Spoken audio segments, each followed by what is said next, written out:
दोस्तों, आप सभी का मेरे YouTube चैनल पर स्वागत है। कैसे आप सब? आई होप आप सब बहुत अच्छे हो। माता रानी की प्रार्थना से पर बनी रहे। बहुत दिनों के बाद मैं आपको अपनी माता रानी के दर्शन करवा रही हूँ और मंदिर के।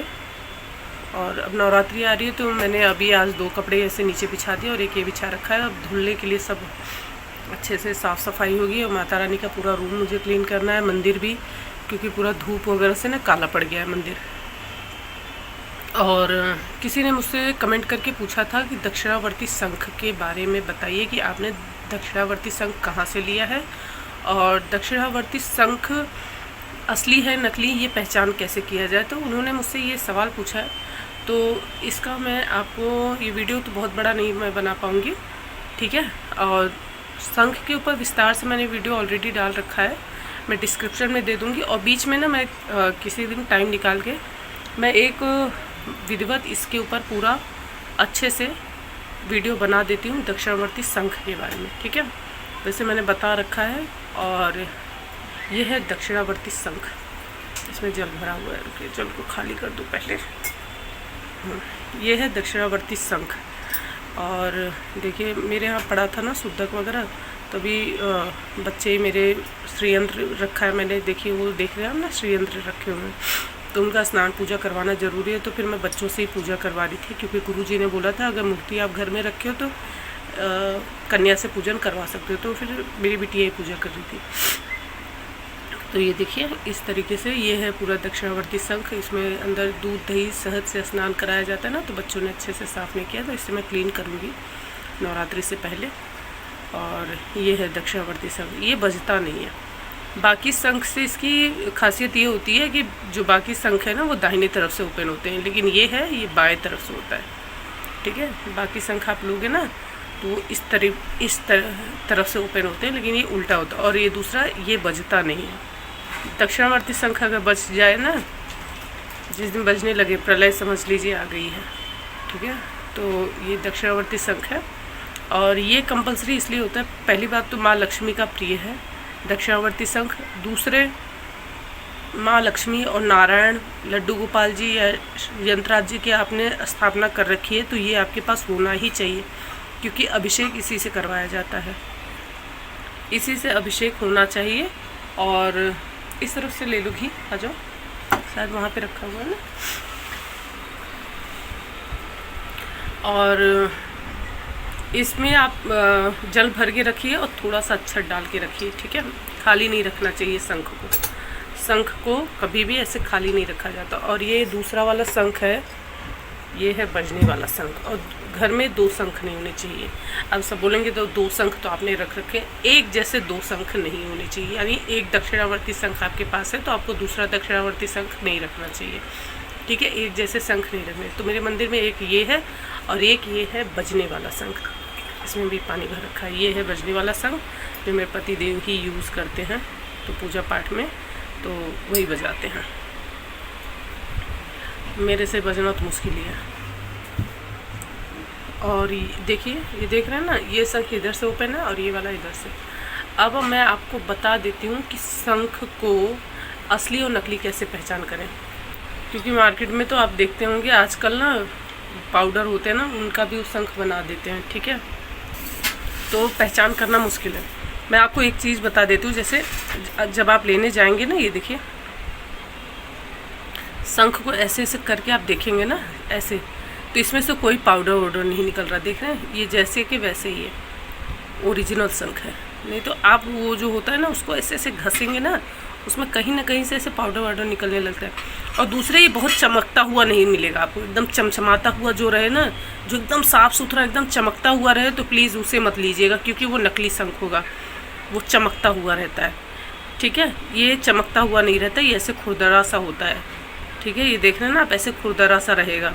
और ये चीज़, ये सब इसकी खासियत होती है, ये पता किया जाता है कि ये असली है कि नकली। और दूसरा, बहुत ज़्यादा फिनिशिंग नहीं रहेगी, आप बहुत ज़्यादा फिनिशिंग के पीछे मत भागिए कि बहुत ज़्यादा आपको फिनिशिंग मिलेगी। ये इस तरीके से होता है, देखिए।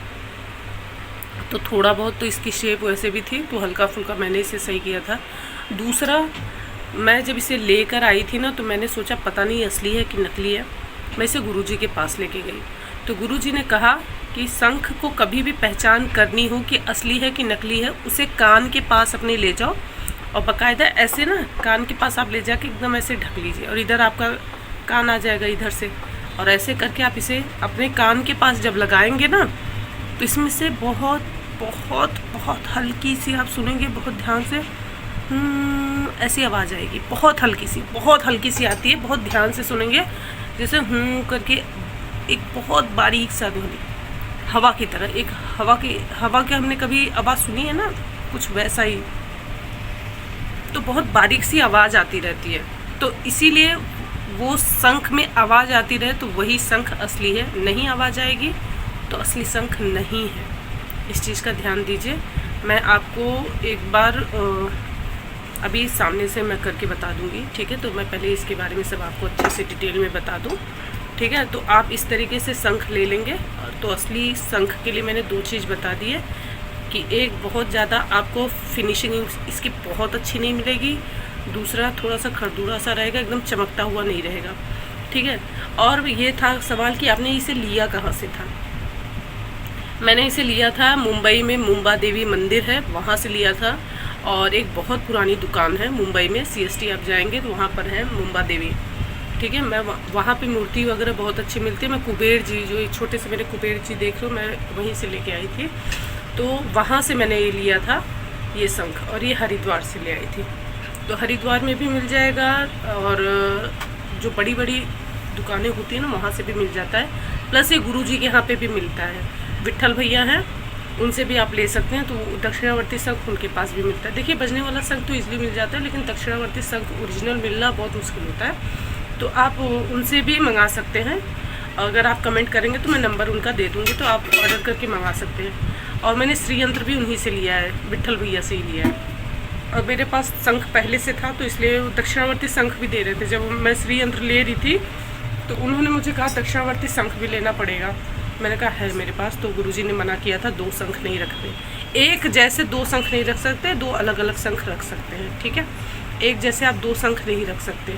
अब मैं आपको बता देती हूँ कि आपको कैसे चेक करना है कि शंख असली है कि नकली है, ठीक है। इससे अभिषेक माता रानी का नहीं करवाया जाता, बाकी आप सबका अभिषेक करवा सकते हैं, ठीक है। नारायण का, श्री यंत्र जी का, लक्ष्मी जी का और लड्डू गोपाल जी का, ठीक है। शंख से कभी भी भोलेनाथ का स्नान नहीं कराया जाएगा, न गणेश जी का स्नान कराया जाएगा। इस चीज़ का आपको ध्यान रखना है, ठीक है। दक्षिणावर्ती शंख बहुत ज़रूरी होता है घर में रखना, बहुत शुभ माना जाता है। तो दक्षिणावर्ती शंख घर में ज़रूर रखना चाहिए। यदि आप कहीं बाहर जाने में उस पर पानी भर देंगे तो ये खाली नहीं रहना चाहिए, इसमें अक्षत और जल डाल के जाना चाहिए।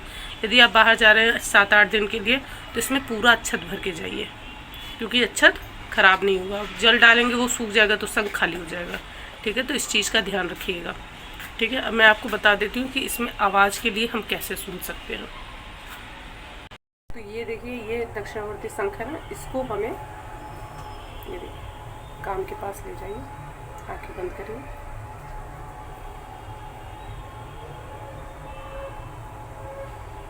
इसमें जैसे हवा चलने की आवाज़ नहीं होती, हवा की करके हवा जो चलती है वैसी सेम आवाज़ आ रही है। तो जब मैं लेके गई तो गुरुजी इसको ऐसे लगाए और सुने, और तब उन्होंने मुझे कहा, तो मैंने पहली बार मैंने कहा मुझे तो नहीं आ रही, मैं बहुत ध्यान से सुनो, आंखें बंद करो और जब तुम्हें कोई और आवाज़ ना आ रहा हो तो इसके सीधे कान पे ऐसे लगाओ।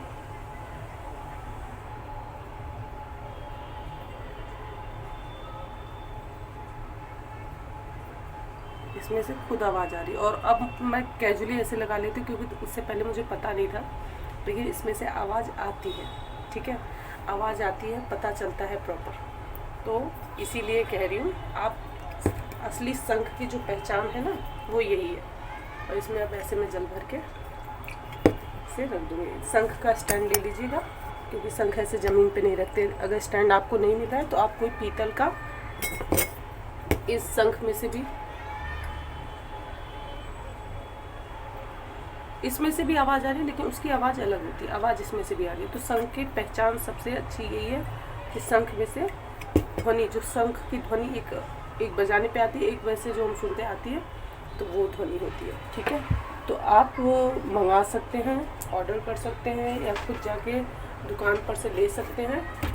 तो मैंने ये आपको बता दिया कि असली शंख की पहचान क्या होती है।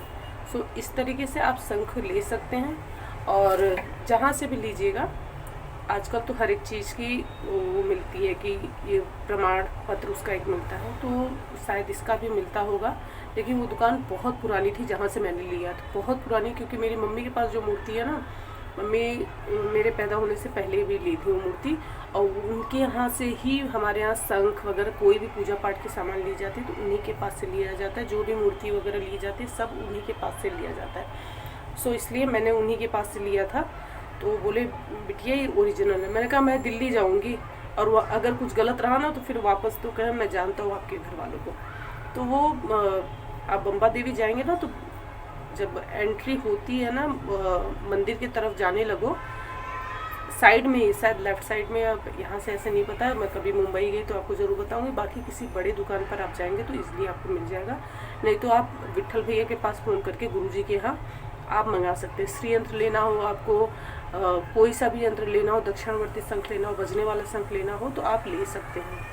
ठीक है, तो ये मुझसे किसी ने शंख के बारे में पूछा था। बाकी शंख कितने प्रकार का होता है, किस शंख की क्या खासियत होती है, ये सब मैंने पूरा डिटेल में ऑलरेडी वीडियो डाल रखा है। सो प्लीज़ आप मेरे चैनल पर जाके वॉच कर लीजिएगा, डिस्क्रिप्शन में मैं उसका लिंक दे दूँगी, आप ज़रूर ध्यान से वहाँ से वीडियो वॉच कर लीजिए। बाकी किसी ने मुझसे ये सवाल पूछा था तो ये मैंने वीडियो स्पेशली उन्हीं के लिए बनाया है। और आप चाहें दिवाली से पहले शंख ले सकते हैं, क्योंकि दिवाली के दिन शंख की पूजा करना बहुत ज़रूरी होता है। अभी आप शंख ले लेते हैं तो आप नवरात्रि में इसकी स्थापना कर सकते हैं। इसकी भी स्थापना विधि होती है प्रॉपर, और कैसे स्थापना की जाती है सब वीडियो ऑलरेडी मैंने डाल रखी है। ठीक है, आप धनतेरस पे स्थापना कर सकते हैं, आप दिवाली पे स्थापना कर सकते हैं, देव दिवाली पर स्थापना कर सकते हैं, नवरात्रि में भी कर सकते हैं। ऐसे श्री यंत्र के लिए भी मैंने बता रखा है। सो जो भी मूर्ति वगैरह आप लेते हैं, कुछ भी लेते हैं, तो उसका एक विशेष मुहूर्त होता है जिसमें उसकी स्थापना की जाती है। सो आशा करती हूँ दोस्तों कि आपको ये वीडियो ज़रूर पसंद आया होगा। वीडियो पसंद आए लाइक करिए, शेयर करिए, चैनल पर सब्सक्राइब जरूर करिएगा, बेल आइकन को प्रेस करिएगा और दोस्तों के साथ शेयर करना बिल्कुल ना भूलें। आपका कोई भी सवाल होता है आप तुरंत मुझसे कमेंट करके पूछ सकते हैं और मैं जल्द से जल्द उसका उत्तर देने की पूरी कोशिश करूँगी। ठीक है, सो नवरात्रि की ढेर सारी वीडियो मैं आपके साथ शेयर करने वाली हूँ, और इस बार मैंने ये सोचा है कि समय से पहले मैं आपके साथ सारी वीडियो शेयर कर दूं, जिससे आप भी विधिवत माता रानी की पूजा पाठ की तैयारी, नवरात्रि की तैयारी विधिवत तरीके से कर सकें। अब मुझे नवरात्रि के लिए सबसे पहला काम है कि मंदिर की सफाई करनी, पूरा ये रूम अच्छे से साफ़ सफाई करके, क्योंकि इस पर जो पेंट हो रखा है ना वो ऑयल वाला पेंट हो रखा है, तो ये मैं धो देती हूँ, क्योंकि धूप वगैरह का हवन वगैरह होता रहता है ना, पूरा काला पड़ गया है। मंदिर की भी अच्छे से साफ़ सफाई होगी, फिर तैयारी होगी, डेकोरेशन होगा जिससे, और वो सब मैं आपके साथ शेयर करूँगी।